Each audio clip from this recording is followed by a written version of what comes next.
Salve, salve, galerinha do Aula Paraná! Tudo beleza com vocês? Prof. Jorge aqui com uma retomada de conteúdos e hoje nós vamos abordar um tema bem legal que a gente vai ver a partir desta reflexão aqui. Vamos ver quem descobre o que é? Então vamos ver a pergunta que nós temos disponível aqui no nosso slide. O Bob Esponja realmente foi baseado em uma esponja real? Essa pergunta vai ficar para que vocês possam responder ao final da nossa aula de hoje. Vamos lá? Então, quais são os objetivos da nossa aula de hoje? Os principais objetivos são, nós vamos entender, pessoal, a diferença entre poríferos, quinidários, plateumintos e nematóides, alguns vermezinhos aí, beleza? E também nós vamos conhecer as principais verminoses e as suas medidas profiláticas. Lembrando, quando a gente fala em medidas profiláticas, nós estamos falando em medidas preventivas às verminoses. Tudo bem, pessoal? Então, vamos lá. Antes de a gente começar a nossa conversa, nós temos que entender algumas características essenciais dentro dos grupos dos animais. Essas características são importantíssimas para a gente poder caracterizar os animais dentro do dentro do reino animal, tá? Dentro do reino Animalia, e separá-los em filos, belezinha? Vamos ver algumas dessas características. Então aqui a primeira característica que nós vamos analisar é a questão de folhetos embrionários e celoma, tá? Então nós temos basicamente 3 folhetos embrionários em organismos triblásticos e 2 folhetos embrionários em organismos diblásticos, tá? O que são esses folhetos embrionários? São estruturas, são tecidos embrionários que vão dar origem aos órgãos, tá? Como, por exemplo, a camada mais externa desses folhetos, a ectoderme, ela vai dar origem na espécie humana, como nós podemos ver nas aulas de embriologia da primeira série, dá origem às estruturas de revestimento, como, por exemplo, a pele. Beleza, pessoal? Tá? Então, o que nós vamos ter aqui nesses desenhos? Nós vamos ter organismos que vão ter 3 folhetos embrionários, que são os triblásticos, quais são esses folhetos? Ectoderme, endoderme e mesoderme. Lembrando, ectoderme fica na parte mais externa, endoderme na parte mais interna e mesoderme, o próprio nome já diz, fica mais na parte do meio. Belezinha? E agora, professor, o que é celoma?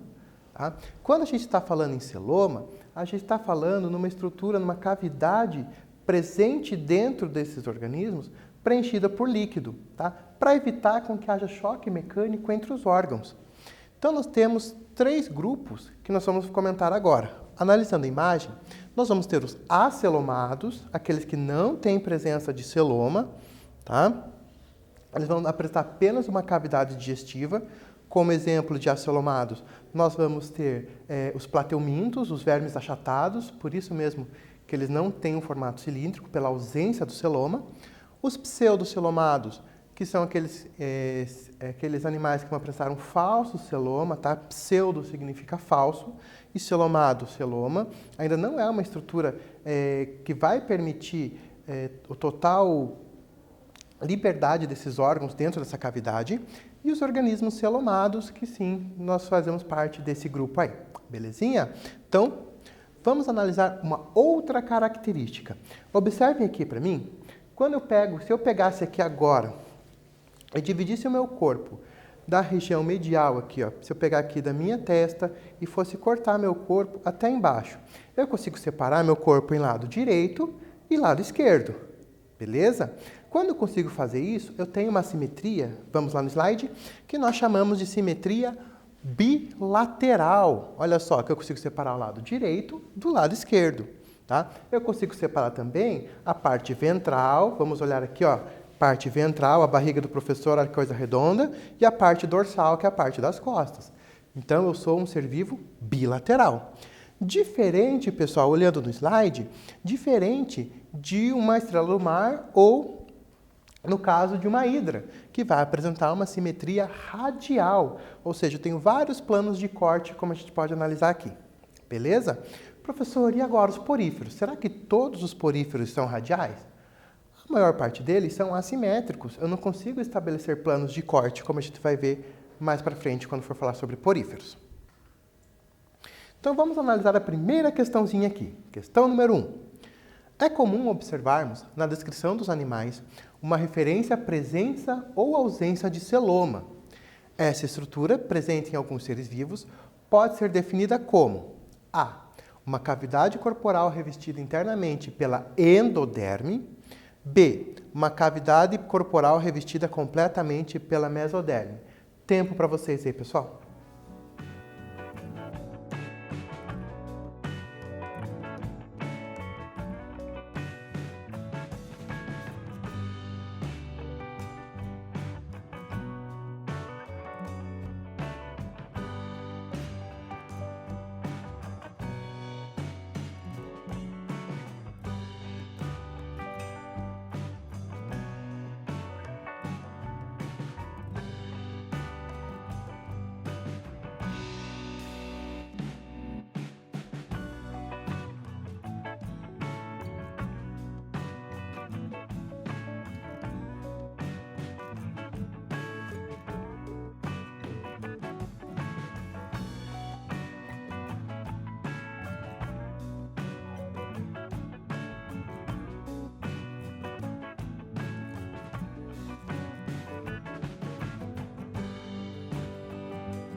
Salve, galerinha! Vocês conseguiram responder a questão?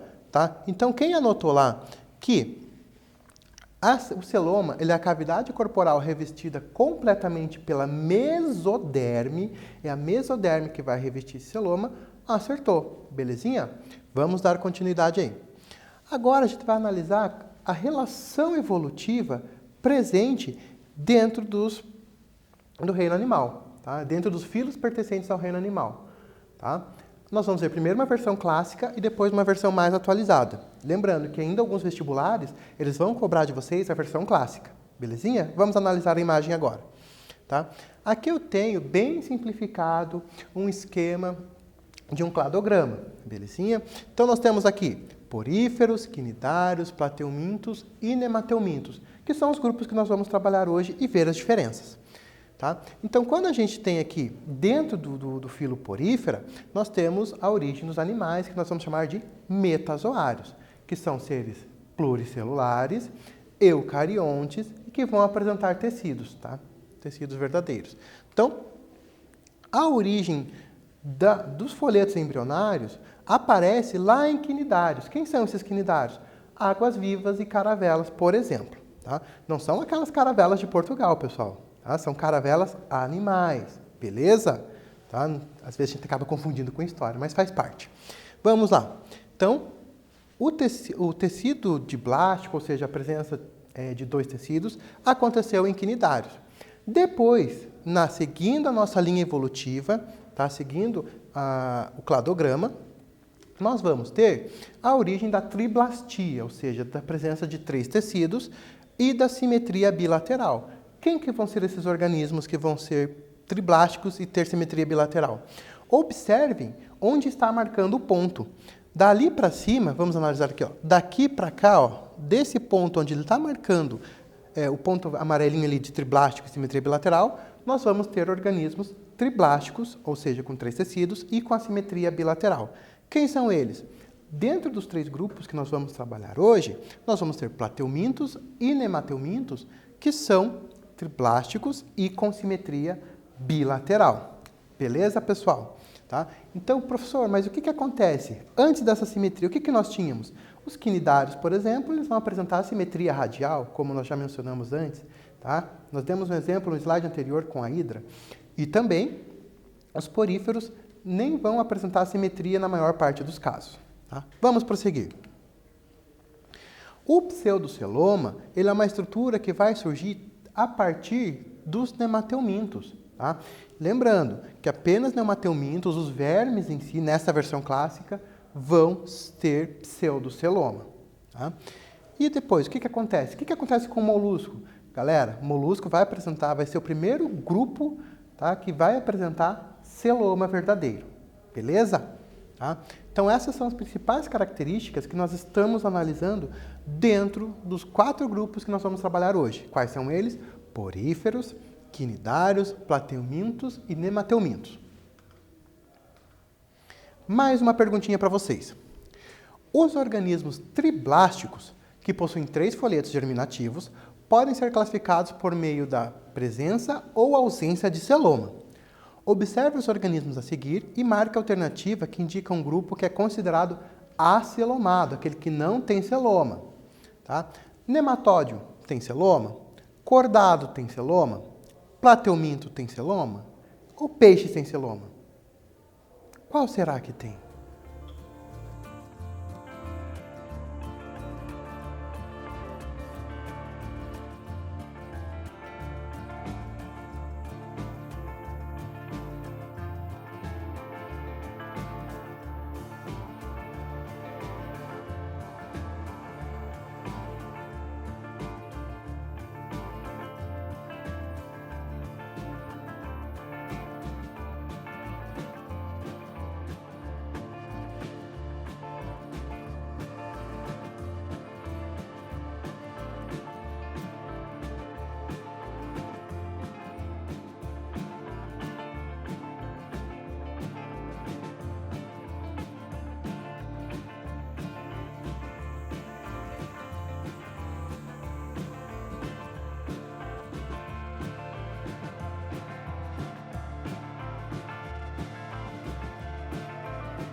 Salve, galerinha! Tudo bem? Conseguiram responder a questão?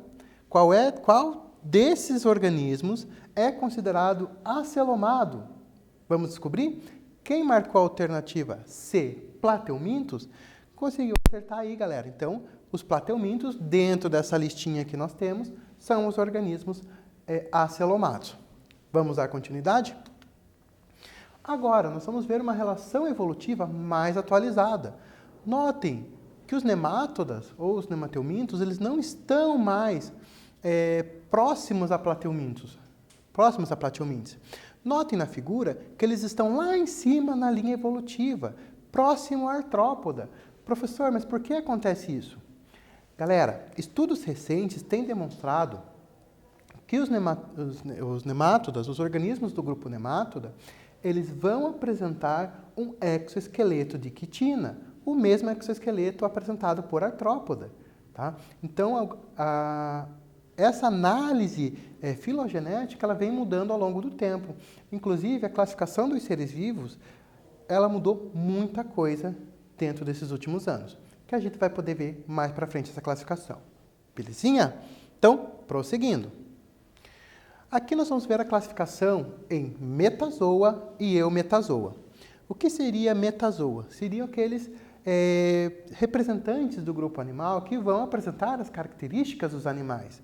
Que características seriam essas?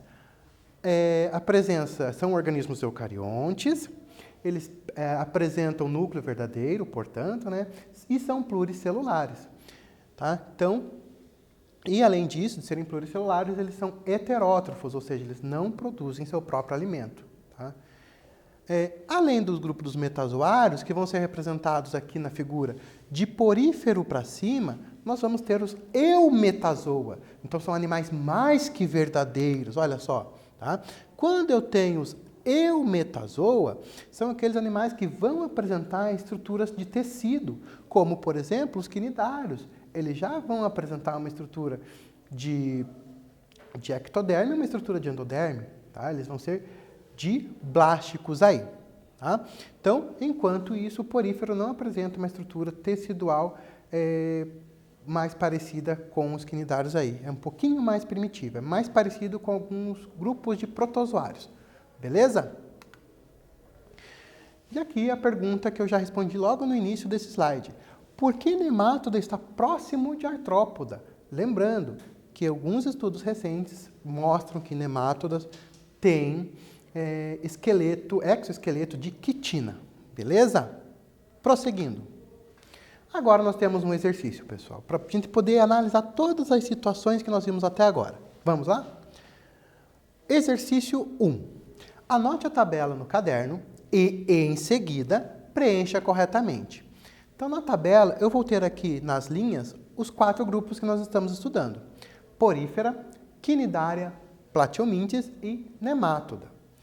E nós vamos ter algumas características que nós vamos analisar. Que características são essas? F para número de folhetos, S para simetria e C para tipo de celoma. Então, alguns minutinhos aí para vocês anotarem e responderem esse exercício.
Belezinha, pessoal? Conseguiram resolver o exercício? Vamos analisar a correção? Então, pessoal, quando a gente for analisar esse exercício, nós vamos ver as características presentes em cada um desses grupos aqui de animais. Vamos lá? O filo dos poríferos, eles não vão apresentar folhetos embrionários, tá? Justamente por serem organismos um pouco mais simples dentro da linha evolutiva dos animais. Tá? Quando eu falo simples, eu não quero dizer que eles não estão adaptados ao ambiente onde vivem. Tá? Eu falo com referência às estruturas, comparando com os outros animais. Eles são assimétricos, eles não vão apresentar uma simetria nem radial, nem bilateral. E o celoma desses organismos é ausente, não tem celoma. Os quinidários, ou seja, as águas-vivas, já vão apresentar 2 folhetos embrionários, vão apresentar uma simetria radial, ou seja, eu posso fazer um corte em vários planos, que eu vou ter 2 lados iguais desse quinidário, e não vão apresentar celomas também. Tá? Plateumintos, temos mais uma novidade evolutiva aqui em plateumintos, a origem de 3 folhetos embrionários e da simetria bilateral. Tá? Então, agora eu posso separar o meu indivíduo, o meu animal, em lado direito e lado esquerdo, região ventral e região dorsal. E também o celoma é ausente dentro dos plateumintos, ou seja, é um grupo de acelomados. Já os nemátoda, ou nemateumintos, numa linguagem menos rebuscada e na linguagem científica, também apresentam 3 folhetos, simetria bilateral e são pseudocelomados. Tá? Então, aqui a gente consegue ter um panorama geral das características desses 4 grupos de animais aí. Beleza?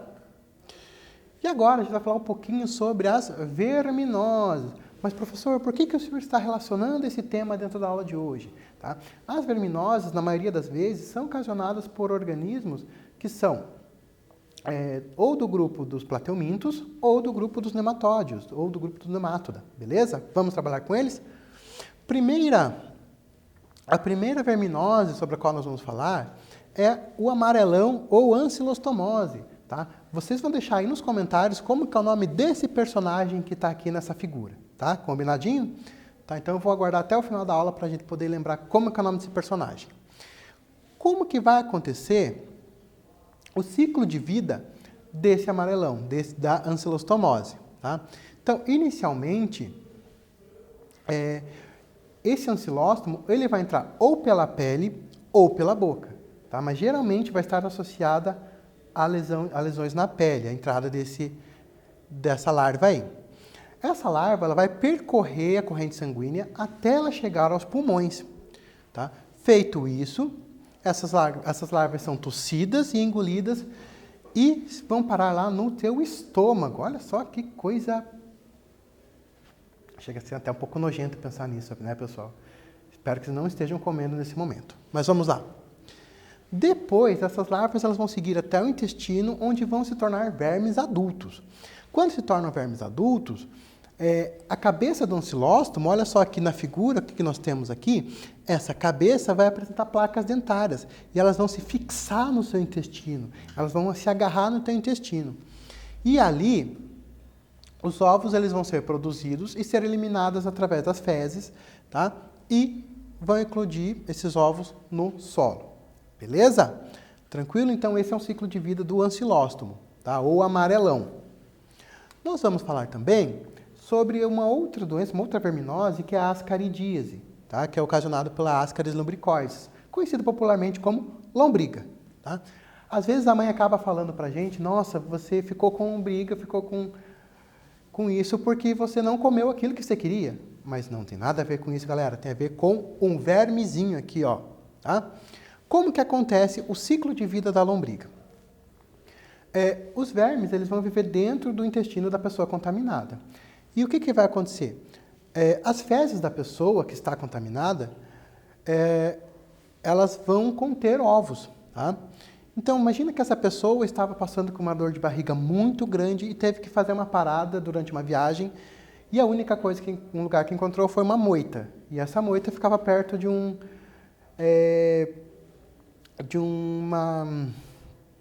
de uma horta comunitária. Esses ovos, eles vão ficar contaminados ali, contaminando o solo e a água e podem ser carregados até chegar nas verduras dessa horta comunitária. A pessoa que foi lá, pegou lá o alfacezinho e não lavou direito, acabou ingerindo esses ovos, tá?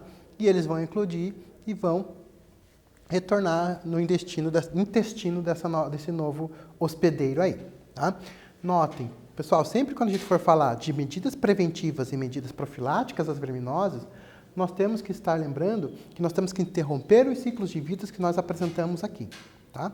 Vamos falar sobre um outro vermezinho muito comum, tá? O Oxyurus ou enterobíase. Tá? O que acontece com isso? Tá? É um vermezinho que geralmente está associado à idade infantil, tá? O que acontece? Esse vermezinho ele vai se reproduzir na região do retal, na região anal, e a criança, por coceira do momento dessa reprodução, acaba colocando esse vermezinho nos dedos. Fica preso no meio das unhazinhas. Tá? Ficando preso no meio das unhazinhas, a criança vai levar a mão à boca, recomeçando o ciclo desse verme aí. Tá? Então, quando você percebe que uma criança ela está tendo uma coceira muito grande na região anal, é interessante verificar a presença ou não desse verme aí. Belezinha, pessoal? Então, vamos lá. Nós temos também a teníase e a cisticercose, que são doenças que são ocasionadas por vermes associados à carne mal passada, tanto de porco quanto de vaca. A diferença entre a teníase e a cisticercose, é importante lembrar que na teníase acontece quando existe ingestão do cisticerco, tá? E na cisticercose existe a ingestão da larva que vai se desenvolver no músculo da pessoa doente. Beleza, pessoal? Tá? Então, quando fala em carne mal passada, temos que lembrar de teníase e cisticercose. Vamos para mais uma perguntinha aqui. Questão 3, do quiz, vamos lá. Ingerir carne bem passada é uma forma de evitar um tipo de verminose. Analise as alternativas e marque a verminose que pode ser prevenida desta forma. Alternativa A, esquistossomose. Alternativa B, filariose. Alternativa C, ancilostomíase. Ou alternativa D, teníase.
Beleza, pessoal? Responderam a questão? Quem marcou a alternativa D, teníase, acertou.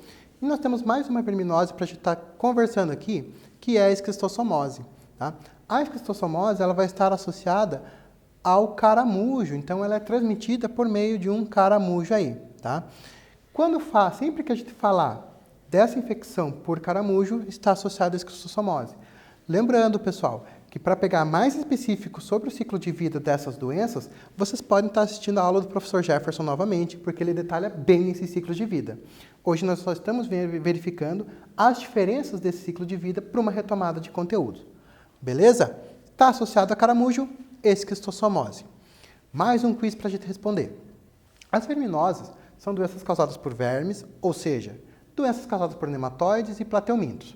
Entre as doenças descritas a seguir, qual delas é uma verminose causada por um plateuminto? O texto refere-se a ascaridíase, B, esquistossomose, C, cólera ou D, malária.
Então, galerinha, quem marcou a letra B, esquistossomose nessa questão, acertou, porque é a única dessa lista dessas doenças que é ocasionada por um plateuminto. Nós vamos ver aqui as medidas preventivas. Lembram-se que eu comentei com vocês que as medidas preventivas são referentes a você evitar com que esses organismos eles continuem o seu ciclo de vida? Então aqui nós temos uma listinha que vocês podem estar acompanhando sobre essas medidas preventivas, que inclui lavar a mão, ferver bem as verduras e a carne e também beber água filtrada ou fervida aí. Beleza? Então, nós temos última questãozinha. Observe a tirinha abaixo. Liz e eu fomos jantar e depois assistimos a uma palestra sobre veterinária. O título era O Ciclo de Vida da Tênia. Eu não devia ter pedido espaguete. Estamos com fome de novo, não é? Sobre qual verminose o personagem está falando? Descreva uma medida profilática para evitar esta verminose.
Beleza, galerinha? Vamos à resposta da questão? Então, a tirinha fala sobre a teníase, que é uma verminose causada por um plateuminto. E como que eu posso evitar a teníase? O consumo de carne bem passada.